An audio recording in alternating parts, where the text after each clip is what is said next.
Tuesday.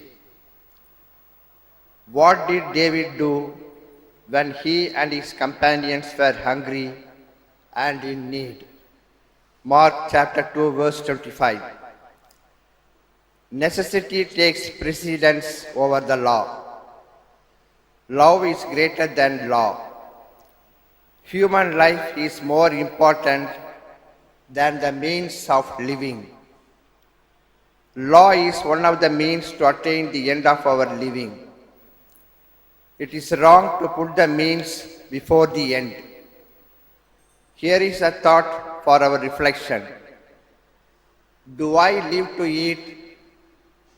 Do I eat to live? I am hungry and I eat to satisfy my hunger. A prolonged hunger can cause some sort of disease. When can we be hungry? Anytime. When can there be an exception of the law? Whenever the need arises. Love has no boundary. God is love. God is greater than love.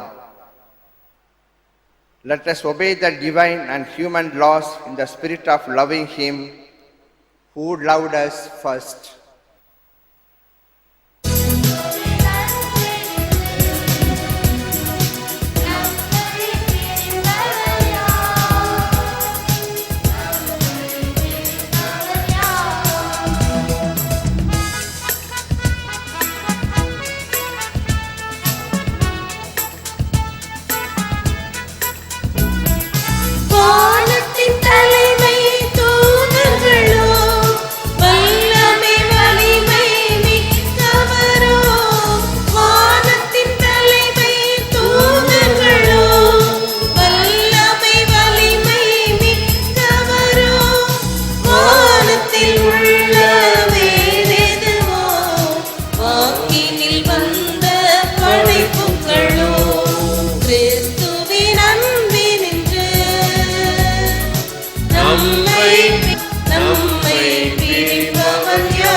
பிதாசுதன் பரிசுத்தாவியின் பெயராலே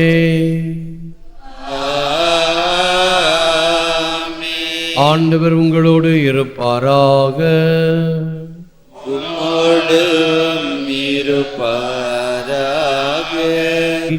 பொதுக்காலம் 2ஆம் வாரம் திருப்பலியை தொலைக்காட்சியிலும் இணையத்திலும் கண்டு ஒப்பு கொடுக்கின்ற குடும்பங்கள், வயதானவர்கள், நோயாளிகள், குழந்தைகள், இராணுவ வீரர்கள், விதவைகள் அனைவருக்காகவும் வின்சென்ட் நன்றியதலாகவும் திருப்பலியில் செபிப்போம். தகுதி பெற நம் பாவங்களுக்காக மனம் வருந்துவோம்.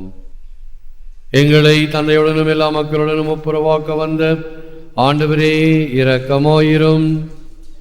ஆண்டவரே இரக்கமாயிரும். பாவிகளை அழைக்க வந்த கிறிஸ்துவே இரக்கமாயிரும். கிறிஸ்துவே இரக்கமாயிரும். எங்களுக்காக பரிந்து பேசு தந்தையின் வலப்பக்கம் வீற்றிருக்கும் ஆண்டவரே இரக்கமாயிரும். ஆண்டவரே இரக்கமாயிரும். எல்லாமல்ல இறைவன் நம்மை இரக்கம் வைத்து நம் பாவங்களை மன்னித்து நம்மை நித்திய வாழ்வுக்கு அழைத்து செல்வாராக. முதல் வாசகம். எதிர்நோக்கே உள்ளத்திற்கு பாதுகாப்பானது, உறுதியான நங்கூரம் போன்றது. எபிரேயருக்கு எழுதப்பட்ட திருமுகத்திலிருந்து வாசகம். கடவுள் நீதியற்றவர் அல்ல, இறை மக்களுக்கு நீங்கள் முன்பு தொண்டாற்றி வந்தீர்கள், இப்பொழுது தொண்டு செய்து வருகின்றீர்கள். எனவே கடவுள் பெயரால் நீங்கள் காட்டிய அன்பையும் உழைப்பையும் அவர் மறக்க மாட்டார். நீங்கள் எதிர்நோக்குவது முழு உறுதி பெறும் பொருட்டு உங்களுள் ஒவ்வொருவரும் முன்பு காட்டிய அதே ஆர்வத்தையே இறுதி வரை காட்ட வேண்டும் என மிகவும் விரும்புகிறோம். அடைக்கலம் தேடும் நாம் நம் கண் முன் எதிர்நோக்கி உள்ளதை விடாமல் பற்றி கொள்வதற்கு தளரா ஊக்கம் கொண்டிருக்க வேண்டும். இந்த எதிர்நோக்கே நம் உள்ளத்திற்கு பாதுகாப்பான உறுதியான நங்கூரம் போன்றுள்ளது. இது ஆண்டவர் வழங்கும் அருள்வாக்கு. இறைவா உமக்கு நன்றி. ஆண்டவர் தமது உடன்படிக்கையை என்றென்றும் நினைவில் கொள்கின்றார். நெஞ்சார ஆண்டவருக்கு நன்றி செலுத்துவேன். நீதிமான்களின் மன்றத்திலும் சபையிலும் அவருக்கு நன்றி செலுத்துவேன். ஆண்டவரின் செயல்கள் உயர்ந்தவை, அவற்றில் இன்பம் காண்பர் அனைவரும் அவற்றை ஆய்ந்துணர்வர். தம் மக்களுக்கு அவர் மீட்பை அளித்தார், தம் உடன்படிக்கையை என்றென்றும் நிலைக்குமாறு செய்தார்.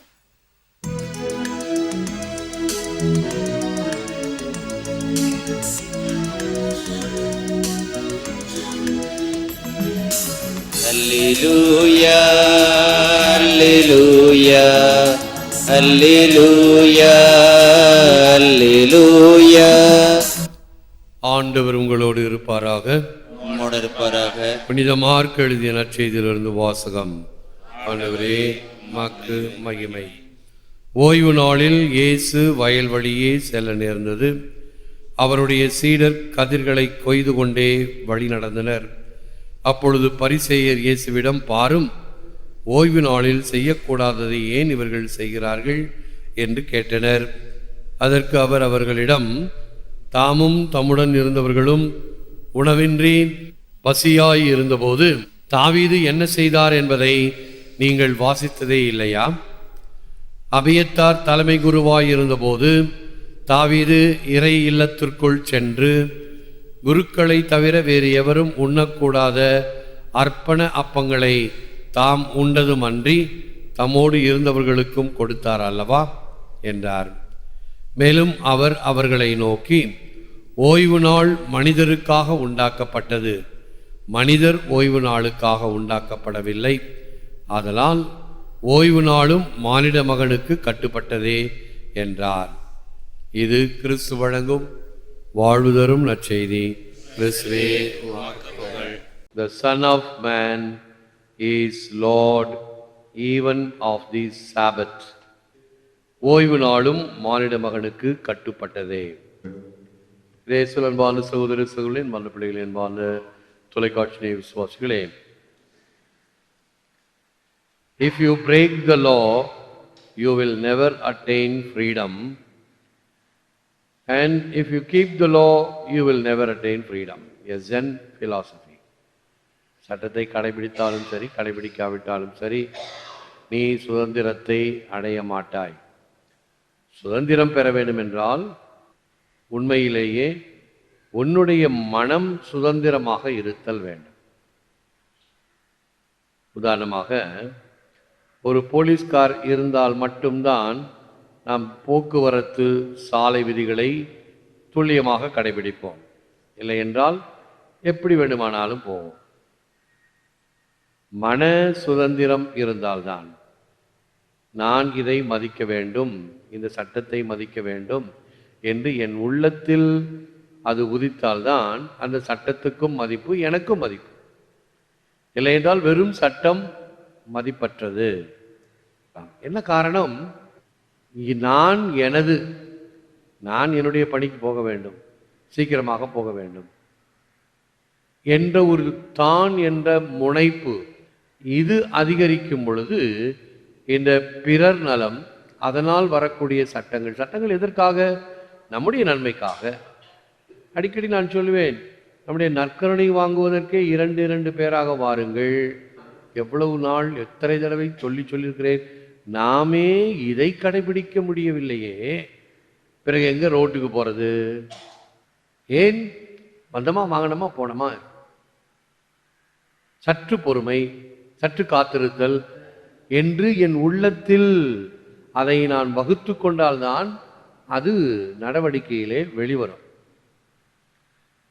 Social order and its progressive development have to subordinate always to person's welfare, because things are made for man and not the other way round. சமூக சட்டங்களும் அவைகளின் படிப்படியான முன்னேற்றங்களும் எப்பொழுதும் மனிதர்களின் நலன்களை சார்ந்தே இருக்க வேண்டும். ஏனெனில் அனைத்தும் அவனுக்காகவே உண்டாக்கப்பட்டதே அன்றி வேறல்ல. சட்டங்கள் நம்முடைய நன்மைக்காக, அதை கடைபிடித்தோம் என்றால் அது நமக்கு நன்மை தரும், பிறருக்கும் நன்மை தரும். எனவேதான் அது சட்டமாக செயல்படுகிறதே ஒழிய சட்டத்துக்காக மக்கள் அல்ல. இதை வெளிநாட்டிலே கொஞ்சம் அப்பளுக்கின்றி கடைபிடிப்பார்கள்.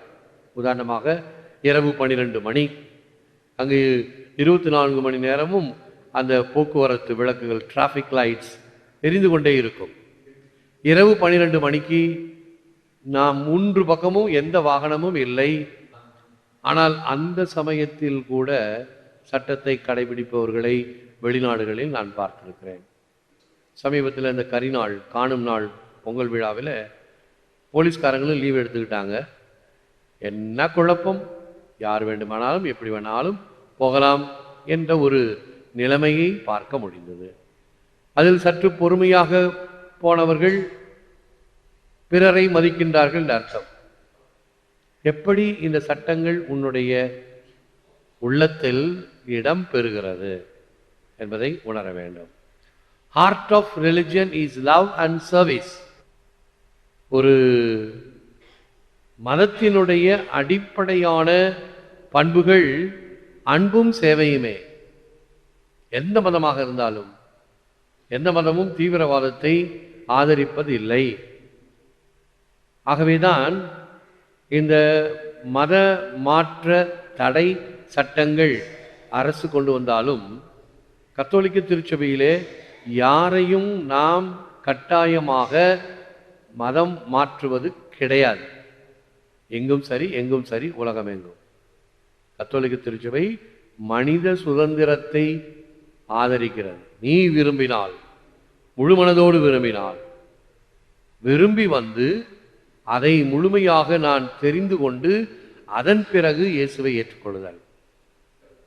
Create in me a pure heart O God, சங்கீதம் 51:10. மதத்தின் இதயமே அன்பு, கடவுளே தூயதோர் உள்ளத்தை என்னுள்ளே படைத்தருளும். இந்த நல்ல உள்ளம் இருக்கும் பொழுதுதான் நம்முடைய செயல்பாடுகளும் நல்லவைகளாக இருக்கும். உள்ளத்தில் இருக்கக்கூடியவர்கள் தீமை, கயமை, காய்மகாரம், பொறாமை என்னும் பழிவாங்குதல், இப்படி பல வகையான தீயவைகளினால் மனம் நிறைந்திருந்தால் எது சாப்பிடுகிறோமோ அது நம்மை தீட்டுப்படுத்தாது. மாறாக உள்ளத்திலிருந்து எது வெளிவருகிறதோ அதுதான் மனிதனை மாசுபடுத்துகிறது என்கிறது நற்செய்தி. மனத்துக்கண் மாசிலன் ஆதல் என்பது திருக்குறள் கூறுகின்ற வழிமுறை. இத்தகைய மாசிலன் என்றால் எத்தகைய தப்பு தவறு தீமை இல்லாமல் இருத்தல். அத்தகைய ஒரு மனநிலையை பெற செபிப்போம், முழந்தால் இருப்போம். Lord Jesus, may my life always give you honor and glory, and may I always treat others with the same mercy and kindness which you have shown to me. Free me from a critical and intolerant spirit, that I may always seek the good of my neighbor. ஆண்டவராகிய இயேசுவே, என் வாழ்வு உமக்கு எந்நாளும் மகிமையும் பெருமையும் தரக்கூடியதாக அமைவதாக. நீர் நமக்கு காட்டிய பரிவிரக்கத்தை நானும் பிறருக்கு காட்டுவேனாக. என் அயலாரை சிறிதும் பொறித்து கொள்ளாத, எப்போதும் குறை கூறுகின்ற மனநிலையிலிருந்து எமை முற்றிலும் விடுவித்தருளும். நீர் வாழ்ந்து காட்டினீர். அன்பும் சேவையும் கரிசனமும் பரிவும் உமது பணியில் இருந்ததை நாங்கள் தெள்ளத் தெளிவாக பார்க்கிறோம். ஆயனில்லா ஆடுகள் போல் இருப்பவர்களை பார்த்து நீர் மனமிறங்கினீர். பசித்தவர்களை கண்டு மனமுருகி அவர்களுக்கு புதுமை செய்து அப்பங்களையும் மீன்களையும் வழங்கினீர். இத்தகைய அன்பு பெருக்கு எமக்குள் இருப்பதாக.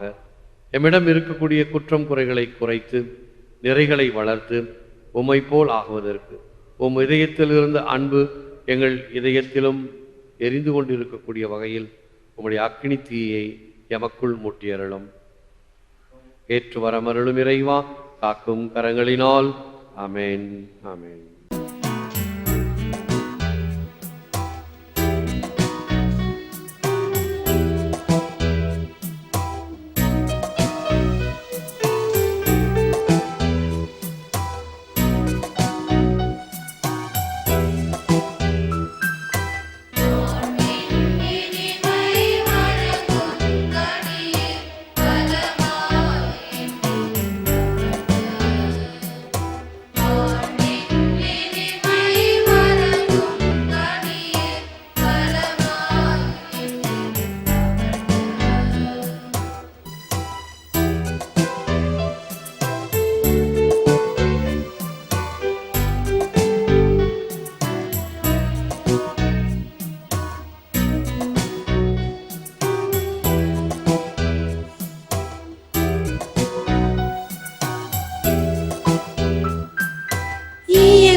கிடைத்தற்கரிய பாடங்களும் நல்ல உதாரணங்களும்.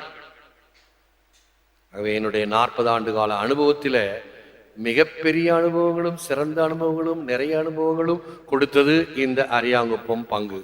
நன்றி. நிறைய நான் எழுதி வைக்க வேண்டும், நிறைய நான் அடுத்த பங்கிலே சொல்ல வேண்டும் இந்த வாழ்க்கை பாடங்களை. இறைவனுக்கு நன்றி. ஆக எவைகள் சிறந்ததோ அவைகள் என்றும் நிலைத்து நிற்கும். எவைகள் சோடைகளோ எவைகள் பதர்களோ அவைகள் அடித்து கொண்டு போகப்படும். ஆண்டவருக்கு நன்றி. எழுந்து நிற்போம், ஆசை பெறுவோம். தயை நிறைந்த தந்தையே, நீர் எங்களுக்காக ஏற்பாடு செய்த இவ்வப்பத்தை அருந்திய நாங்கள் மகிழ்ச்சியுடன் உமக்கு நன்றி கூறுகிறோம். இவ்விருந்தினால் உமது அன்பின் ஆவியை எங்கள் உள்ளங்களில் பொழிவீராக. ஒரே உணவை உட்கொண்ட நாங்கள் என்றும் ஒன்றுபட்டு வாழச் செய்தருளும். எங்கள் ஆண்டவராகிய கிறிஸ்து வழியாக உம்மை மன்றாடுகிறோம். ஆண்டவர் உங்களோடு இருப்பாராக. உம்மோடும் இருப்பாராக. எல்லாம் வல்ல இறைவன் பிதா சுதன் பரிசுத்த ஆவி உங்களை ஆசீர்வதிப்பாராக. ஆமென். சென்று வாழுங்கள், திருப்பலி நிறைவேறிற்று. இறைவா உமக்கு நன்றி. பிதாசுதன் பரிசுத்த ஆவியின் பெயராலே ஆமென். இயேசுவுக்கே புகழ், மரியே வாழ்க.